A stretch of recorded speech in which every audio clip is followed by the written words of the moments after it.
Madam చూసుకున్నట్లయితే ఏపీలో elections అత్యంత తక్కువ సమయంలోనే ఉన్నాయి, కొన్ని నెలల సమయం మట్టుకే ఉంది. ఇలాంటి టైంలో మీలాంటి అంగన్వాడీ కేంద్రాల వర్కర్స్ని వీళ్ళందరినీ ఇబ్బందిని పెట్టి ఈ జగన్మోహన్ రెడ్డి గారు ఏం చేద్దాం అనుకుంటున్నారు? ఇప్పుడు వరకు ఎన్నిసార్లు చర్చలకు వెళ్ళారు, మీకు ఏం చెప్పారు? అసలు ఆయన చెప్పింది అయితే ఏమీ లేదండి. 25 రోజుల నుంచి మేము సమ్మె చేస్తున్నాం, కానీ చేయించుకుంటున్నట్టు కూడా లేదనమాట వాళ్ళకి. అయితే మేము హెల్పర్స్గా చేస్తున్నాము. మాకు మామూలుగా 7,000 శాలరీ మాకు ఏ రీతిగా కూడా సరిపోదన్నమాట. అవి పిల్లల్ని ఉదయం 9 గంటలకు వచ్చి 4 గంటల వరకు మేము అక్కడ ఉండాలి. మరి ఎంత కష్టపడినా సరే విలువ లేకుండా మాట్లాడటం అట్లా చేస్తున్నారు. మాకైతే యూనియన్ మాకు చాలా అండగా ఉండి ప్రతి విషయంలోనూ ఎలా నడవాలి ఏంటన్నది మాకు ఇదిగా ఉందన్నమాట. మరి జగన్మోహన్ రెడ్డి గారు అక్కలు చెల్లెళ్ళు సొంత వాళ్ళు అని సంబోధించారు, అంతకుముందు ఖచ్చితంగా పెంచుతామని చెప్పారు. ఈ చర్చల్లో అసలు ఏమంటున్నారు, ఏ హామీలు నెరవేరుస్తారని? అసలు ఏమీ నెరవేర్చననే చెప్పారు. ఒకటి ఏంటంటే 62 సంవత్సరాలు పెంచుతామని చెప్పేసి అంటున్నారు. 60 సంవత్సరాల వరకే చేసే ఓపిక ఎవరికీ లేదు. 62 పెంచిన తర్వాత చేయాలన్నా అప్పటి వరకు ఉండేదెవరో పోయేదెవరో కూడా తెలియదు. ఇప్పుడు 20 మళ్ళీ మేము అడిగాం రిటైర్మెంట్ బెనిఫిట్స్ కావాలని, అది చేయనని అన్నారు. అది సంగతి. చూసుకున్నట్లయితే చర్చలకు వెళ్ళడం జరుగుతుంది, మరి కంటి తుడుపు చర్యగానే చర్చలు ఉంటున్నాయా? అసలు ఏం చెప్తున్నారు? జీతాలు పెంచడానికి ఏంటి కారణాలు, వాళ్ళకున్న అడ్డంకులు ఏంటి? ఆయన దగ్గర బడ్జెట్ లేదని చెప్తున్నారండి. ఇప్పుడు మేము సమ్మెకి దిగాము, 4 రోజులు పోతే వాలంటీర్స్ వస్తారు. ఇప్పుడు ఆయన ఎలక్షన్స్ అయిపోతున్నాయి కదా, ఎలక్షన్ టైం వస్తుంది కదా, దానికే ఆయన ఇంకా సతమతం అయిపోతున్నారు అనమాట. మీతో చర్చలు జరిపినప్పుడు అసలు అధికారులు ఏమంటున్నారు? సమ్మె విరమణకి ఇప్పుడు భద్రతా చర్యలు ఏవైతే తీసుకుంటున్నారో మిమ్మల్ని విరమించి చేయడానికి ఎందుకు ఇంత తీవ్రంగా చేయాల్సిన అవసరం ఏముంది? సగం హామీలను నెరవేరుస్తారని ఏం చెప్పట్లేదు. సగం హామీలు నెరవేరుస్తామంటే మామూలుగా ఏంటంటే శాలరీ పెంచమన్న మాటే అంటున్నారు. ఒక్క రూపాయి కూడా పెంచే పనే లేదంటున్నారు. ఎందుకంటే నెక్స్ట్ వచ్చే గవర్నమెంట్ మందే, వచ్చినప్పుడు అప్పుడు పెంచుతామంటున్నారు. బడ్జెట్ తక్కువగా ఉందని చెప్పేసి అంటున్నారు. వాళ్ళు ఎన్ని చెప్పినా సరే దానికి అసలు మేము లోబడి మాత్రం లేము. ఎందుకంటే మార్నింగ్ కూడా సూపర్వైజర్స్ సిడిపోస్ ఫోన్ చేసి మీరు కనుక డ్యూటీలో జాయిన్ అవ్వకపోతే మీకు ఈరోజు రిజైన్ అని చెప్పేసి అన్నారు. మేమైనా వాళ్ళ మాటలకు మేమేం దడవలేదు. మా మనస్ఫూర్తిగానే మేము ఇక్కడికి సమ్మెకి వచ్చామన్నమాట. సంక్షేమ పథకాల పేరుతో రాష్ట్ర బడ్జెట్ కానివ్వండి, ఖజానా అంతా ఖాళీ అవ్వడం జరిగింది. సో ఈ పరిస్థితుల్లో వీళ్ళు ఎంతసేపటికి కూడా మీ సమ్మెను ఏదో చర్యలు భాగంగా చేసి ఆపడానికి చూస్తున్నాడు. సమ్మె తీవ్రత మీరు ఎంతవరకు తీసుకెళ్ళబోతున్నారు? మేము విజయం సాధించే వరకు చేస్తూనే ఉంటామండి. అది మేడం చూసుకున్నట్లయితే ఇది 25వ రోజు మీ సమ్మె మొదలుపెట్టి ఇప్పుడు ఎన్నిసార్లు చర్చలకు పిలిచారు, అసలు ఏమంటున్నారు? మీరు ఏవే హామీలు ఇస్తారని వాళ్ళు చెప్పారు, ఇప్పుడు ఏమేమి ఇవ్వట్లేదు? ఇవాళకి 25వ రోజు సార్ సమ్మె మేము స్టార్ట్ చేసింది. వాళ్ళు చర్చలకు 2-3 సార్లు పిలిచినట్టున్నారు. 3 సార్లు కూడా వాళ్ళు ఏంటంటే 60 సంవత్సరాలకు ఉన్నది 62 సంవత్సరాలు పెంచారు.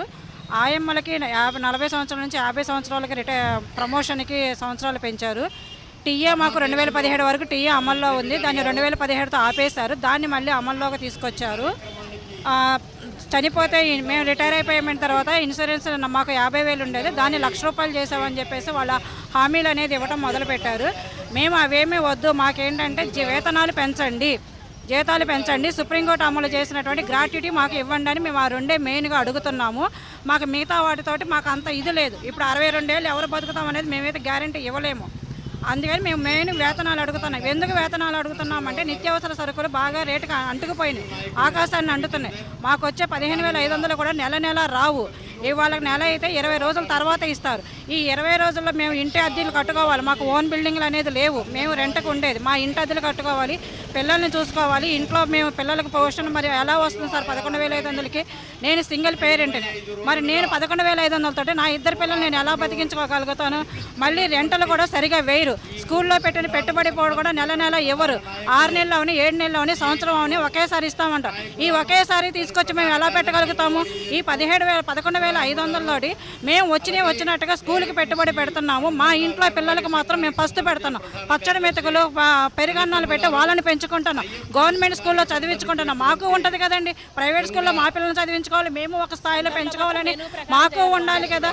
మాకు ఏం లేకుండా మా పిల్లల్ని గవర్నమెంట్ స్కూల్లో చదివించుకుంటూ వాళ్ళని మేము అలా బతికించుకుంటుంటే ఇవాళ రోజున 11,500 ఇచ్చేసి నేను పెంచేసానంటే 11,500 ఏం వస్తుంది సార్ చెప్పండి? సెంటర్ అద్దెలే మేము కట్టుకోవాలి, కరెంట్ కరెంటు బిల్లులు కట్టుకోవాలి. మరి వాళ్ళు ఇచ్చిన మెనూ ప్రకారంగా మేము రోజు వంట చేసి పెట్టాలి. దాంట్లో ఏదన్నా తగ్గితే మాత్రం మళ్ళీ తగ్గిందని చెప్తారు.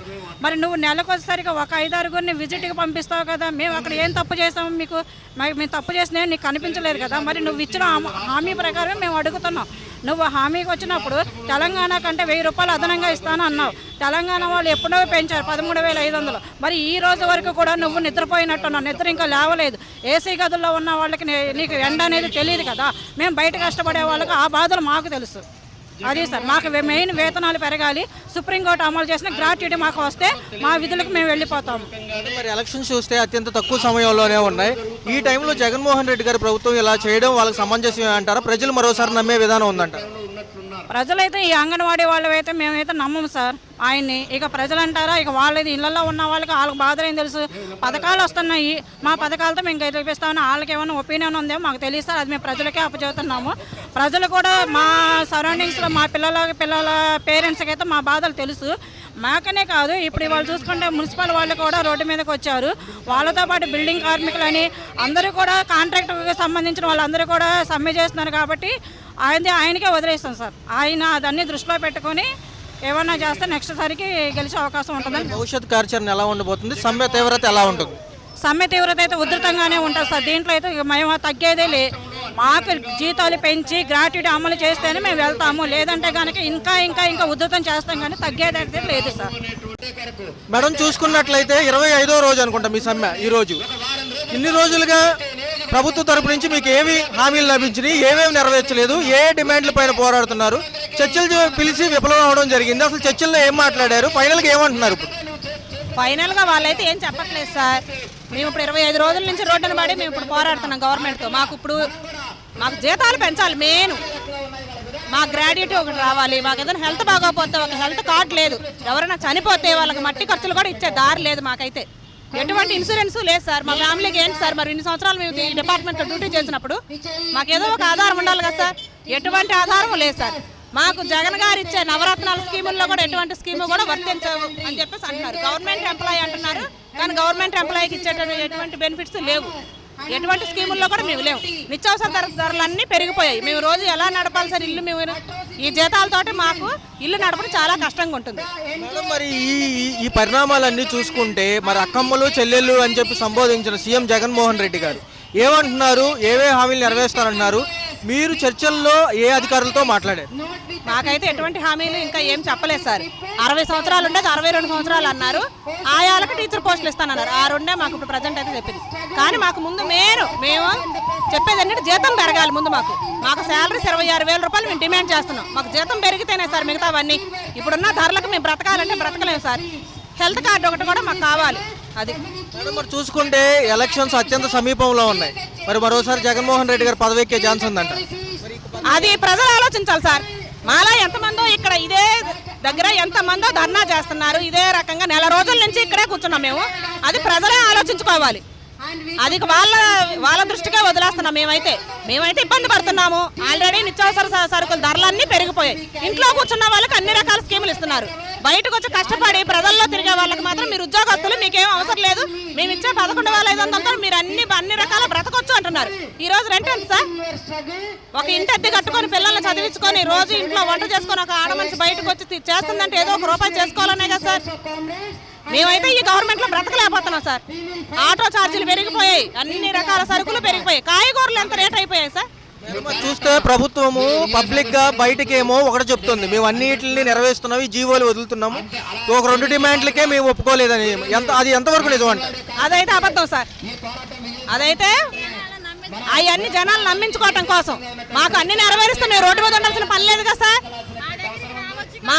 అసలు మాకు ఇంతవరకు ఆయన ఇంటర్వ్యూ మమ్మల్ని పిలవని కూడా పిలవలేదు సార్. మంత్రులు పిలిచారు, అమ్మ అలా ఇలా అన్నారు. ఈరోజు 5వ తేదీకి మీరు సెంట్రల్ తీయాలి అని చెప్పారు. మా అంగన్వాడీ సెంటర్లు అయితే మేము తీసేది లేదు సార్. మా జీతం పెరిగిన రోజు మేము ఎక్కుతాం మా సెంటర్ దగ్గరికి. మేమైతే చాకరీ ఎక్కువైపోయింది. మాకు యాప్స్ 4 యాప్లో మేము డైలీగా మేము వర్క్ చేయాల్సిందే. అన్ని రకాల డిపార్ట్మెంట్ల వర్క్లు కూడా మా చేయించుకుంటారు. ఎలక్షన్ డ్యూటీ వస్తే బిఎల్ఓ డ్యూటీలు చేయాలి. అన్ని రకాల వర్క్ మా చేయించుకుంటారు. జీతం మాత్రం టయానికి రాదు. 3 నెలలకి, 4 నెలలకి, 5 నెలలకి, 6 నెలలకు కూడా ఒక్కొక్కసారి రాని రోజులు ఉన్నాయి. మేము ఎదురు పెట్టుబడి పెట్టి వడ్డీలకు తెచ్చి మేము అక్కడ సెంటర్ రన్ చేస్తుంటే ఈ రోజు ఇప్పుడు ధర్నాలో కూర్చున్న తర్వాత మా అద్దెలు 6 నెలల అద్దెలు మొన్న వేశారు సార్. ధర్నాలో కూర్చున్న తరం చూసుకున్నట్లయితే ఉద్యమ కార్యాచరణ ఇంకా ఎలా ఉండబోతుంది, ఎంత తీవ్రత తీసుకెళ్ళబోతుంది? ఎంతవరకైనా సరే ఏదైతే ఇక వచ్చా రోడ్డు మీదకి ఇక ఏదైనా తేల్చుకొని వెళ్ళవలసిందే. మాకు ఇప్పుడు ముందు ఇల్లు గడవట్లేదు సార్, మేము పస్తులు ఉంటున్నాం సార్, మా కడుపు కాలేక మేము రోడ్డు మీదకి వచ్చాము. ఈ రోజు బియ్యం ఎంత సార్, రైస్ ఎంత రేటు పెరిగిపోయాయి, బియ్యం కానీ కాయగూరలు నిత్యావసర సరుకులు రావట్లేదు ఆయన ఇచ్చే జీతంతో ఏం తిని బ్రతకాలి సార్? మరి దీని గురించి జగన్మోహన్ రెడ్డి గారు ఎక్కడా కూడా ఏదైతే మీడియాలో కానీ ఇవ్వండి, బయట కానివ్వండి, చర్చల్లో కానివ్వండి మీ గురించి మాట్లాడిన దాఖలాలు లేవు. మరి దీన్ని ఏమంటారు? ఆయన నిర్లక్ష్యమే అనుకోవాలి సార్. వాళ్ళు ఏం చేయగలరు? మమ్మల్ని నిర్లక్ష్యం చేశారు సార్, వాళ్ళు ఏమీ చేయలేరు అనేసి ఆయన ఏంటంటే మేము అన్ని పథకాలు ఇచ్చాము, మాకు జనాలు గెలిపించుకుంటారు, మమ్మల్ని జనాలే చూస్తారు, పబ్లిక్ మీద ఆశ పెట్టుకున్నాడు సార్ ఆయన. ఆ పబ్లిక్కే ఆలోచించుకోవాలి. ఈరోజు ధరలు ఎంత రేట్లు పెరిగిపోయి ఉన్నాయో, ఎలా బ్రతకగలం అసలు ఈరోజు ప్రతి ఒక్క మనిషి అన్ని రేట్లు పెంచేశారు. ఇది తీసుకెళ్ళి అందరికీ పంచుతున్నారు సార్. అది మేడం చూసుకున్నట్లయితే 25వ రోజుకు చేరుకుంది అంగన్వాడీల సమ్మె. ఇప్పుడు వరకు జరిగిన చర్చల్లో అధికారులు ఏం చెప్పారు, మీరేం అడగడం జరిగింది, అసలు ఏం జరుగుతుంది? ఇప్పుడు 25 రోజుల నుంచి సమ్మె జరుగుతుంది.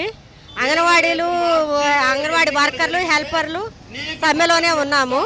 మేము గ్రాడ్యుటీను 26,000 కనీస వేతనం ఇమ్మని అడుగుతున్నాము. రిటైర్మెంట్ బెనిఫిట్స్ మొత్తం 11 డిమాండ్స్ కోసం మేము ఉన్నాము. 11 డిమాండ్స్ కోసం ఉంటే ఈలోపు 4 సార్లు చర్చలకు పిలిపించారు మంత్రులు. గ్రాడ్యుటీ వేతనము తప్ప మేము అన్నీ చేసేసామంటున్నారు. ఏమీ చేయలేదు మాకు అసలు. 26,000 అంటే తెలంగాణ కంటే మేము 1000 రూపాయలు ఎక్కువిస్తామన్నారు. మేము జాయిన్ అయ్యేటప్పటికి 10,500 జీతం ఉంది.